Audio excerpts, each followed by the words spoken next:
Hace 3 semanas me enviaron un archivo, 12 fotografías, un audio de 40 segundos grabado dentro de un sitio arqueológico cerrado al público y un mensaje de texto que decía solo esto. Hay algo bajo la ceniza que ellos no pusieron en los letreros. Hoy voy a contarte exactamente lo que me envió y por qué, después de investigarlo, decidí no dormir con la luz apagada. Me llamo Linda Evans, y si llevas tiempo aquí, sabes que normalmente investigo yo misma los lugares de los que hablo. Esta vez no. Esta vez la historia me llegó de fuera, de un oyente que voy a llamar Marcos, porque así firmó el correo, aunque cuando intenté responderle la cuenta ya no existía. Marcos decía ser guía voluntario en un proyecto de conservación cerca de San Juan Opico, El Salvador, a unos 35 kilómetros de San Salvador. Ahí, bajo capas y capas de ceniza volcánica, queda enterrado un pueblo agrícola maya que quedó congelado en el tiempo hace más de 1400 años. Le llaman la Pompeya de América, y como la italiana, su tragedia fue también su forma de sobrevivir hasta hoy. Pero antes de contarte lo que Marcos vio, necesitas entender el lugar, porque lo que encontró solo tiene sentido si sabes lo que no debería estar ahí. Joya de Serén fue descubierta por accidente en 1976, cuando un operador de maquinaria agrícola, mientras nivelaba terreno para construir silos de granos, golpeó con su tractor lo que parecía una estructura de barro extrañamente dura. Debajo de casi 5 metros de material volcánico compactado durante 14 siglos, apareció el techo de una casa. Una casa completa, con las paredes en pie, con el techo de paja carbonizado pero íntegro, con vasijas todavía llenas de comida. El arqueólogo Payson Sheets de la Universidad de Colorado tomó el caso al año siguiente, y lo que su equipo empezó a desenterrar cambió lo que sabíamos sobre la vida campesina maya. No un templo, no una tumba real, una aldea de gente común congelada en la rutina exacta del día en que todo terminó. Y aquí está la primera pregunta que vamos a dejar abierta. Si fue una catástrofe instantánea, ¿por qué no se ha encontrado ni un solo cuerpo humano en todo el sitio? Vuelvo a eso, sigue conmigo. El villano de esta historia es un volcán pequeño, casi insignificante en los mapas, llamado Loma Caldera. No es un volcán con forma de cono majestuoso como el Izalco o el San Salvador.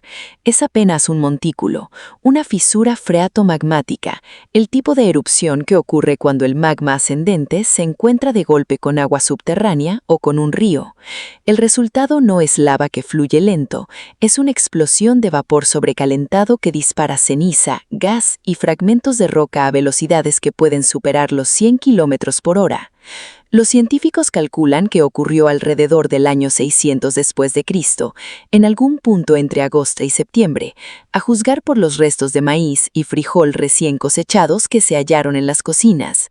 Una noche cualquiera de una vida cualquiera se convirtió en la última noche de todo un pueblo. Marcos me escribió que la primera vez que bajó a los túneles de acceso restringido, los que no se muestran a los turistas, los que todavía están en excavación, sintió algo que describió, textualmente, como que el aire pesaba distinto. No le creí. Cualquiera con un poco de sugestión y un sitio arqueológico oscuro puede sentir eso, pero seguí leyendo. Voy a darte los datos duros primero, porque necesitas el contraste para entender por qué lo que pasó después me heló la sangre. Joya de Serén tiene más de 70 estructuras identificadas, viviendas, cocinas separadas de las casas, una decisión de diseño inteligente para evitar incendios, bodegas comunales, un temazcal, una especie de sauna ceremonial e incluso lo que se interpreta como un pequeño edificio comunitario para reuniones o ceremonias. La aldea tenía sistema de drenaje, huertos organizados en surcos que todavía se distinguen en el suelo endurecido y hasta las marcas de pisadas de las personas que corrieron esa noche fosilizadas en la ceniza húmeda. Marcas de pisadas, corriendo, pero ningún cuerpo. Guarda ese dato, porque vamos a volver a él con algo que Marcos fotografió. Aquí está la diferencia brutal con Pompeya. En la ciudad italiana, el Vesubio mató a miles de personas atrapadas por la velocidad del flujo piroclástico. Sus cuerpos, al descomponerse dentro de la ceniza endurecida, dejaron huecos que los arqueólogos rellenaron con yeso, creando esos moldes espeluznantes de gente en sus últimos segundos de vida. En Joya de Serén no hay moldes de gente, no hay huesos humanos, ni uno. La teoría oficial, la que sostiene la mayoría de los arqueólogos, es reconfortante. La primera fase eruptiva fue una advertencia. Temblores, quizás una columna de vapor visible, tal vez el sonido subterráneo que describe Marcos. Los habitantes tuvieron minutos, quizás media hora, para huir hacia las colinas cercanas antes de que las oleadas piroclásticas más letales sepultaran la aldea entera. Abandonaron todo: la comida en el fuego, las herramientas, los textiles a medio tejer, hasta un plato de chile todavía con la cuchara dentro. Corrieron, sobrevivieron y jamás regresaron porque no había nada que regresar a buscar. Es la explicación lógica. Es también, para algunos investigadores, incompleta. Hay una segunda corriente de análisis, más reciente, apoyada en estudios de vulcanología comparada publicados en la última década, que sugiere que la primera oleada no fue una simple advertencia, sino ya letal en ciertas zonas bajas del valle, y que los habitantes que huyeron pudieron haberlo hecho ya heridos, quemados por gases o por ceniza incandescente, y murieron en el trayecto, en un radio que aún no ha sido excavado por completo. El área explorada de Joya de Serén representa apenas una fracción. Se estima que menos del 10% de la extensión total del asentamiento enterrado. La mayor parte del pueblo sigue bajo tierra, bajo caña de azúcar, bajo carreteras, bajo casas modernas. Dicho de otro modo, no es que no haya cuerpos, es que todavía no los hemos encontrado. Y eso para Marcos no era una teoría abstracta. Era exactamente el punto donde estaba parado la noche que grabó el audio.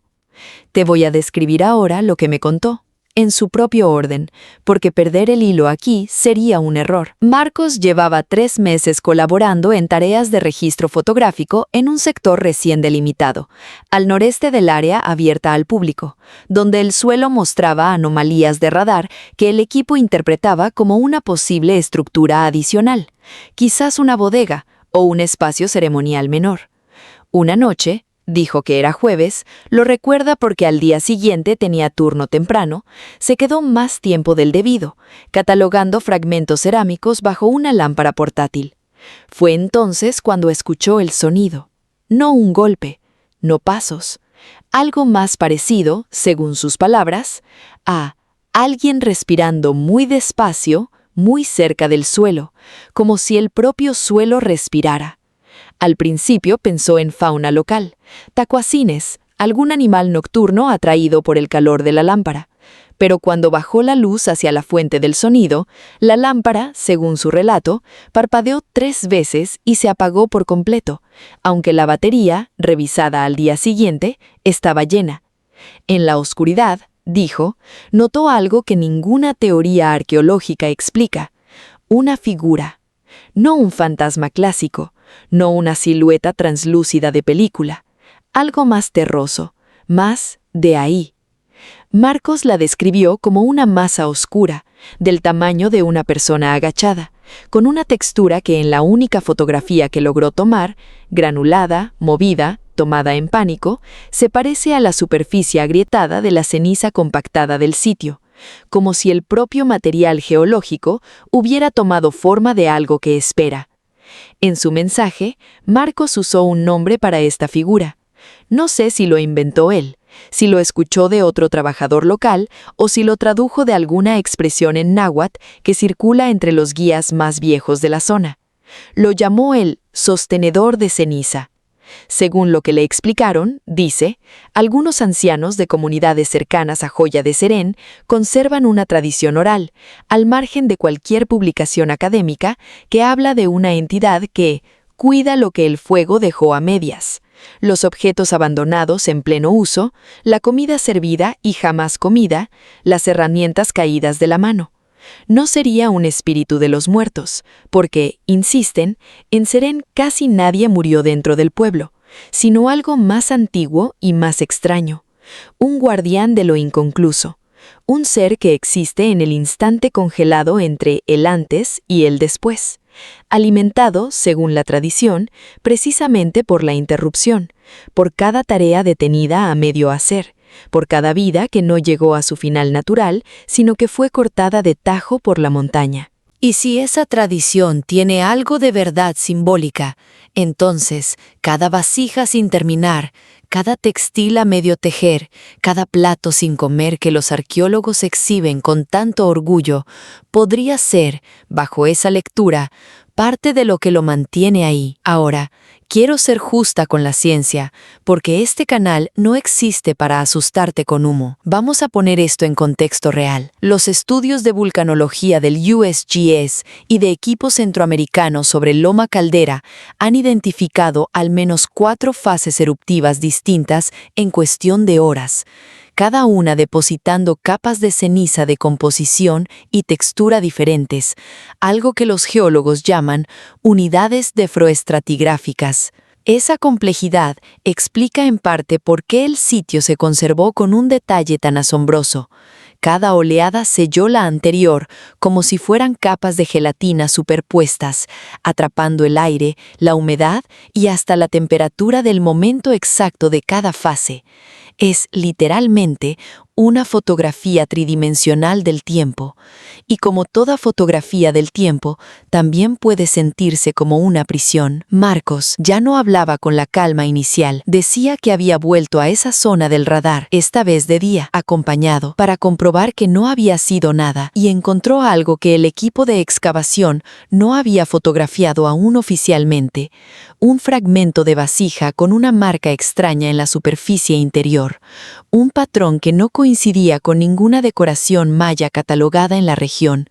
No era escritura, no era un glifo conocido, era, según su descripción, un patrón espiral irregular, como si algo hubiera rozado el barro húmedo antes de que se secara, hace 1400 años, dejando una huella que no era de dedo humano. No voy a decirte que eso prueba nada. Los patrones espirales son comunes en la iconografía mesoamericana, asociados al viento, al tiempo cíclico e incluso a ciertos dioses como los relacionados con el aliento y las tormentas. Pudo ser exactamente eso, simbolismo religioso cotidiano, quizás una ofrenda de último minuto, pero Marcos insistió en algo que no pude verificar ni descartar. Dijo que al comparar su fotografía con imágenes de excavaciones anteriores del mismo sector en archivos digitales del proyecto a los que tenía acceso limitado, la marca no aparecía en fotos tomadas apenas 2 semanas antes. Una marca que no estaba y de pronto está en un sitio sellado, controlado, catalogado centímetro a centímetro. Quédate,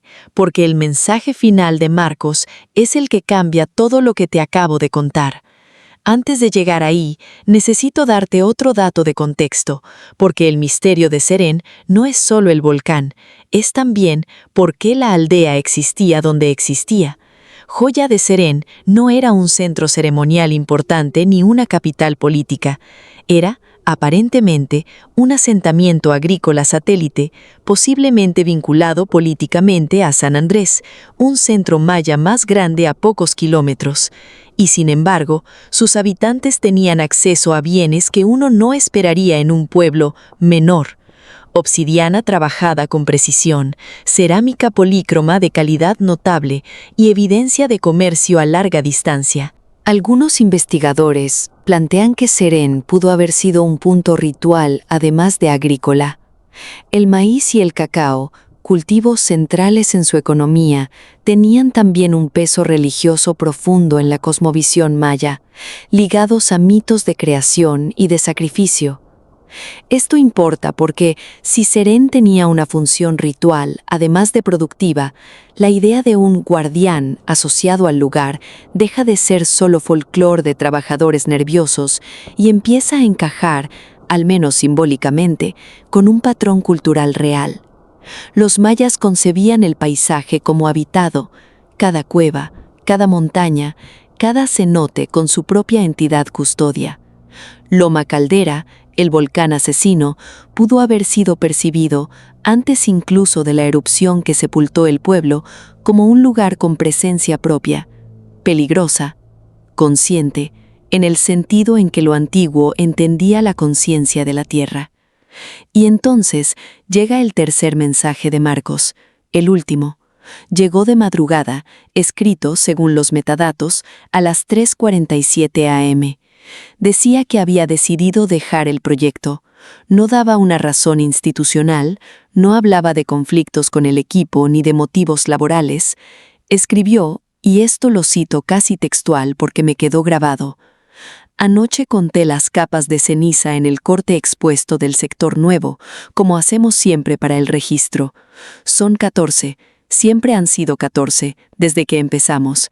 Anoche había 15. La última no estaba en ningún informe, y estaba fresca. Ceniza fresca, en un sitio donde la última erupción ocurrió hace 1400 años.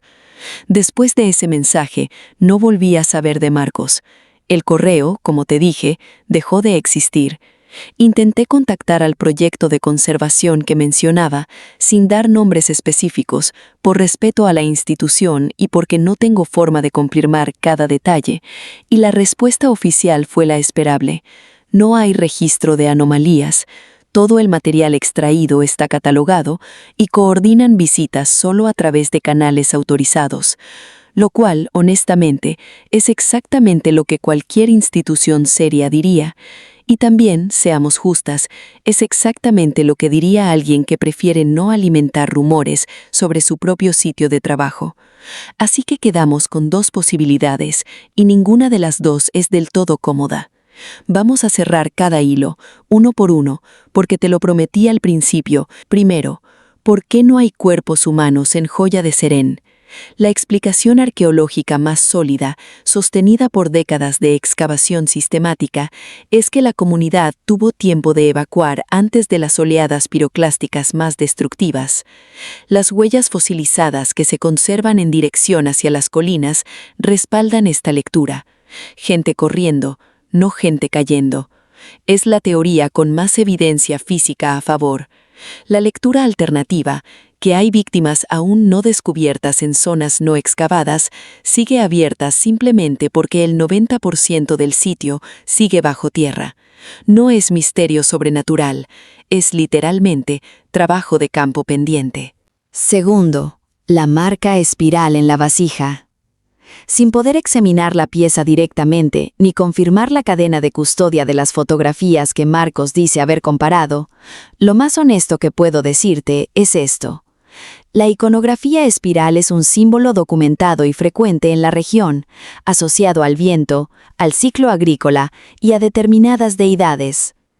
Que una marca aparezca entre dos sesiones fotográficas es, con toda probabilidad, un problema de ángulo de luz, de limpieza superficial durante el proceso de conservación o simplemente de qué fragmento exacto fue fotografiado cada vez.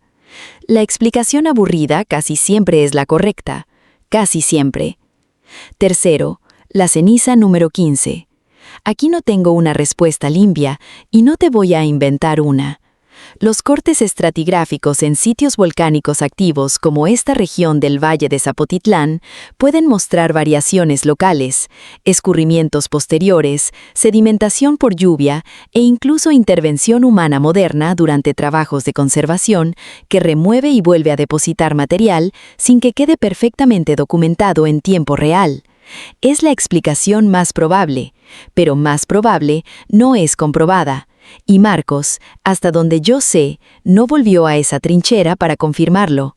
Y el cuarto, el del sostenedor de ceniza, ese no lo voy a cerrar, no porque quiera dejarte con miedo barato, sino porque sería deshonesto pretender que puedo desmentir o confirmar una tradición oral que ni siquiera pude rastrear a una fuente académica publicada.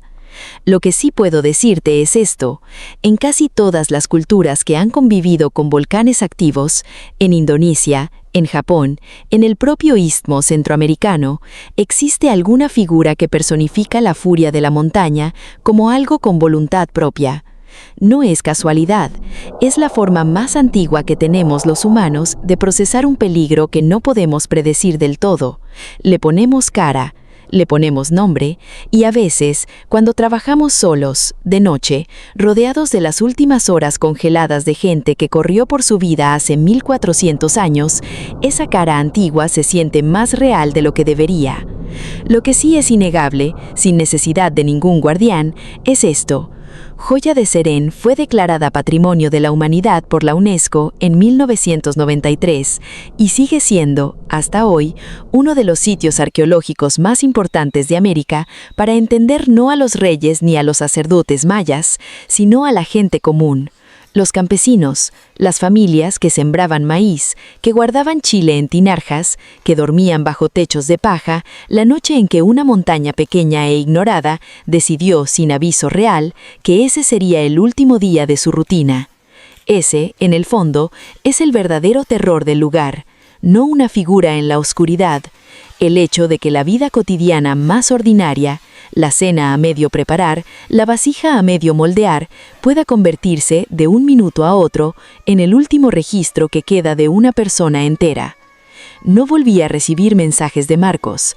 No sé si dejó el proyecto por razones completamente humanas. Esa es la historia que me llegó, tal como me llegó. La ciencia te da el volcán, la fecha, las 4 fases eruptivas y el 90% del sitio que sigue esperando bajo tierra. La tradición oral te da un nombre para lo que queda inconcluso, y Marcos, quien quiera que sea, te dejó una advertencia que ninguna de las dos cosas explica del todo. Si quieres profundizar de verdad, con rigor y sin necesidad de guardianes ni cenizas fantasma, el libro que te recomiendo es Before the Volcano Erupted, The Ancient Serén Village in Central America, editado por Payson Sheets, el arqueólogo que lideró la excavación original. Es la fuente más completa y más citada sobre el sitio, escrita por el equipo que literalmente lo sacó a la luz, capa por capa. Y si tú, como Marcos, tienes una historia, una foto, un archivo que no debería existir, de este sitio o de cualquier otro, ya sabes dónde encontrarme. Gracias por perderte conmigo un rato en el umbral de lo desconocido y acompáñame en la próxima coordenada.